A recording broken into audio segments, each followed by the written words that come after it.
Nikon Coolpix P340 review. Look and feel. Nikon hasn't strayed too much from the tried and tested design of its predecessor.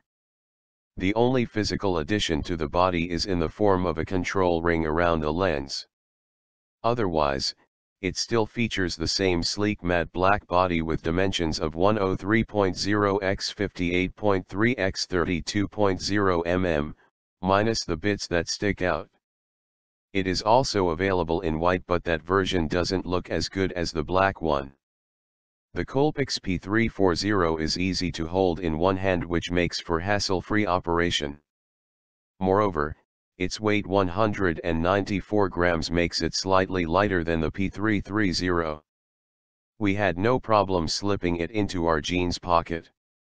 The Coolpix P340 has quite a minimalistic look for an advanced point and shoot, which we quite like.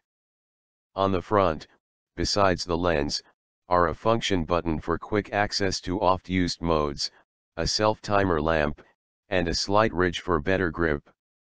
On the right edge is the matching lanyard hole and a rubber flap that covers the mini HDMI and the micro USB ports.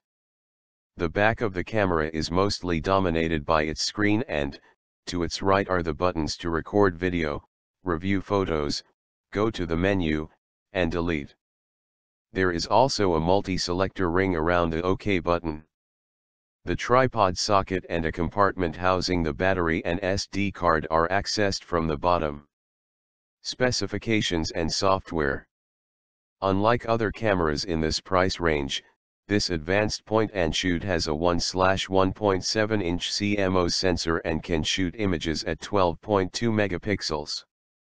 The high aperture speed of f/1.8 at wide angle is definitely a plus. The f number extends up to f/5.6. However, the lens doesn't go very wide. It can go from 24 mm to 120 mm on the telephoto end. Users who want better zoom capabilities are advised to look elsewhere. The Coolpix P340 has a ton of shooting modes, including auto, scene, scene auto selector, portrait, landscape, sports, night portrait, party/indoor, beach, snow, sunset, dusk/dawn, night landscape, close-up, food, museum, fireworks show, black and white copy, backlighting, easy panorama, pet portrait, special effects, program, shutter priority, aperture priority, and manual. Nikon also gives users the flexibility of creating their own modes in user settings. Performance. We were pleasantly surprised by the performance of the Nikon Coolpix P340. After testing it under various conditions, we found that this camera is a competent and fast shooter. In our ISO test, the Coolpix P340 started to lose details only at ISO 1600, which is good. Take a look at the small dot on the top left of each image to notice the deteriorating levels. The Coolpix P340 is a decent performer in low light as well. The captured images had only very little noise and the camera captured a lot of detail too. Vibration reduction is not sufficient for slow shutter shots.